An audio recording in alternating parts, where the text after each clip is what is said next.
नमस्कार, आप देख रहे हैं पहली आवाज न्यूज 24 और मैं हूं आपके साथ आरती सिंह आजाद। डालते नजर आज की खास खबर की ओर। उप मुख्यमंत्री राजेंद्र शुक्ल ने कैबिनेट बैठक के निर्णयों की जानकारी दी। कैबिनेट में कई महत्वपूर्ण निर्णय लिए गए। 254 नए नगद उर्वरक विक्रय केंद्र को दी गई स्वीकृति। किसानों को नहीं होगी परेशानी, लंबी लाइनों से राहत मिलेगी। सारणी में 830 मेगावाट की इकाइयों को डिकमीशन किया जाएगा। 660 मेगावाट का पावर प्लांट लगाया जाएगा।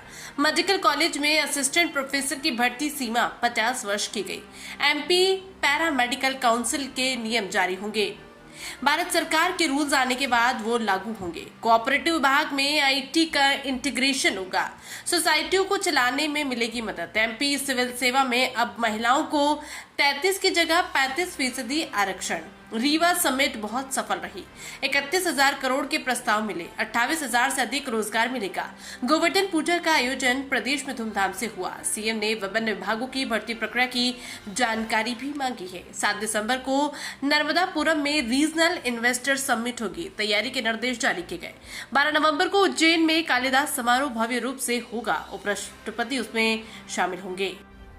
मध्य प्रदेश मंत्रिमंडल की बैठक संपन्न हुई डॉक्टर मोहन यादव जी की अध्यक्षता में। इसमें कई महत्वपूर्ण निर्णय लिए गए हैं। नगद उर्वरक विक्रय केंद्र जो 286 डबल लॉक के, विपणन समिति के 141, विपणन समिति के से संबंधित 121 वो केंद्र ऑलरेडी संचालित थे। उसमें 254 नगद नए उर्वरक विक्रय केंद्रों की स्वीकृति आज दी गई है। जिससे कि हम लोग हमेशा ये बातें आती थी कि लंबी लाइनें हैं, खाद खरीदने में किसानों को समय लग रहा है, परेशानी हो रही है। तो एक बहुत बड़ी राहत इसे मिलेगी। 254 नए केंद्र खोले जाएंगे और ख़ास तौर से जो डिफ़ॉल्टर किसान हैं जिनको कि नगद में खाद मिल जाए, इसके लिए इस प्रकार के सेंटर की आवश्यकता थी। ये एक निर्णय हुआ है। सतपुड़ा सारणी में सतपुड़ा ताप विद्युत गृह के 4 जो बहुत पुराने इकाइयाँ थी, 410 मेगावाट की 2 थी और 420 मेगावाट की 2, 830 मेगावाट टोटल जो है उसको डिकमीशन किया जाएगा। 410 थे वो 205 के 2 थे, 410 हो गए और 210 के 2 थे जो 420 मेगावाट हो गए। तो इनको डिकमीशन करके और 660 मेगावाट जो क्रिटिकल थर्मल पावर प्लांट कहलाता है, सुपर क्रिटिकल, जो इफिशिएंसी के मामले में सबसे बेहतर पावर प्लांट होते हैं, तो इसको रिप्लेस करके और 660 मेगावाट का पावर प्लांट लगाने की अनुमति दी गई है। थर्मल कोल लिंकेज ऑलरेडी है। तो ये जो पुराने 40 साल पुराने हैं जिनका PLF वगैरह बहुत कम हो जाता है, चलते चलते पुराने हो जाते हैं, सुपर क्रिटिकल में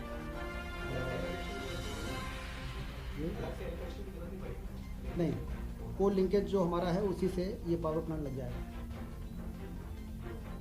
मेडिकल कॉलेज में जो असिस्टेंट प्रोफेसरों की भर्ती की आयु सीमा 40 थी, इसको बढ़ा के 50 किया गया है, क्योंकि तेज़ी से मेडिकल कॉलेज खुल रहे हैं। जो SR शिफ्ट करने की आयु सीमा है वो 45 है। SR शिफ्ट करने के बाद ही असिस्टेंट प्रोफेसर के लिए लोग अप्लाई कर पाते हैं।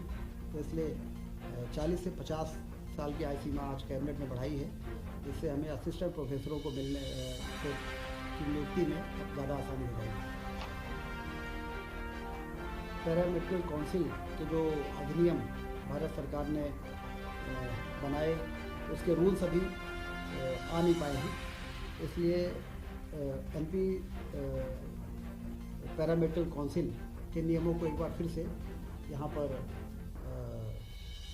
रीस्टेट किया गया है, जिससे कि हमारे 23-24 और 24-25 में एडमिशन और परीक्षाएं हम संचालित कर सकें। और जब भारत सरकार के रूल्स आ जाएंगे तो फिर उस रूल्स के आधार पर एडमिशन और परीक्षाएं हो सकेंगी। ये भी एक महत्वपूर्ण निर्णय हुआ है पैरामेडिकल के क्षेत्र में। कोऑपरेटिव डिपार्टमेंट में जैसा कि आप सबको मालूम है कि टैक्स जो हमारी प्राथमिक सहकारी समितियाँ हैं वो सारी की सारी कंप्यूटराइज हो चुकी हैं। हमारे रजिस्ट्रार ऑफिस DR और JR के ऑफिसर्स को भी कंप्यूटराइज करके और टैक्स समितियों के साथ और हाउसिंग की जो सोसाइटीज़ है, प्राइवेट जो सोसाइटीज़ हैं, उनको इंटीग्रेट किया जा सके, सारी इंफॉर्मेशन हमें समय समय पे और मिलती रहे। इसके लिए strengthening of cooperative through IT intervention, जिसमें 3.5 करोड़ 68 लाख रुपए खर्च होंगे। 60% भारत सरकार इसमें पैसा दे रही है और 40% स्टेट गवर्नमेंट लगाएगी। और इससे जो इंटीग्रेशन होगा IT का, उससे कोऑपरेटिव सोसाइटी को चलाने में और उसकी मॉनिटरिंग में काफ़ी मदद मिलेगी।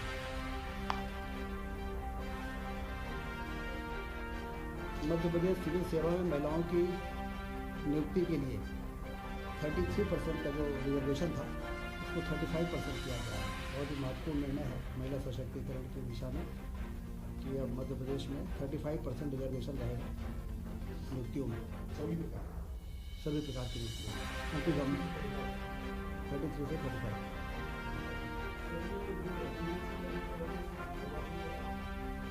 PSC और ESD में जितनी भी नियुक्तियाँ होती हैं, रीवा रीजनल इन्वेस्टर समिट बहुत सफल रही है।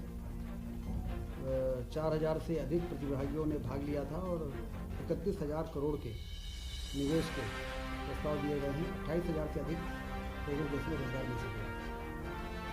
गोवर्धन पूजा का भव्य आयोजन पूरे प्रदेश में हुआ है और 2 नवंबर को सांस्कृतिक विरासत और धरोहरों को सजने की दिशा में महत्वपूर्ण कदम के रूप में देखा जा रहा है।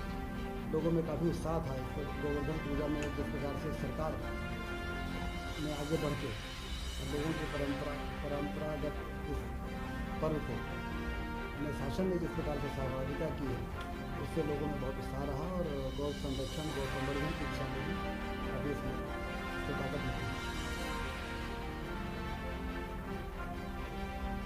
29 अक्टूबर को माननीय प्रधानमंत्री जी द्वारा virtually Neemuch Mandsaur senior medical college के उद्घाटन किए गए। जैसा आप सबको जानकारी है, ग्वालियर में मानसिक आरोग्यशाला, मंदसौर में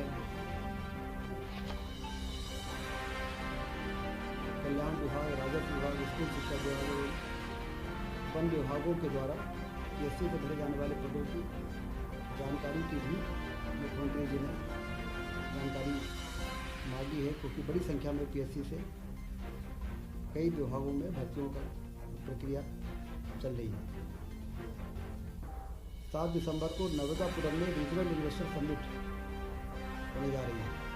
7 दिसंबर को नर्मदापुरम संभाग के सभी जिलों के लोगों को निर्देश जारी हुए। 12 नवंबर को कालिदास सम्मान समारोह उज्जैन में माननीय उपराष्ट्रपति जी के मुख्य आतिथ्य में होगा। इस कार्यक्रम को भव्य रूप से आयोजित करने के निर्देश दिए गए। कुल मिला के आज मध्य प्रदेश की कैबिनेट ने, जैसा कि आपने देखा कि चाहे वो स्वास्थ्य विभाग हो, चाहे वो सहकारिता विभाग हो, चाहे वो अन्य विभाग हो, महत्वपूर्ण निर्णय आज दिए हैं और मध्य प्रदेश तेज़ी के साथ अपने उन लक्ष्यों को प्राप्त करने के लिए आगे बढ़ रहा है जिन लक्ष्यों को प्राप्त करके हम प्रदेश की आर्थिक स्थिति को भी मजबूत करना चाहते हैं और हिंदुस्तान में अग्रणी राज्य के रूप में स्थापित होना चाहते हैं। फिलहाल इतना ही। कल फिर हाजिर होंगे एक और बड़ी खबर के साथ। तब तक के लिए बने रहे हमारे साथ और देखते रहें पहली आवाज़ न्यूज़ 24। नमस्कार।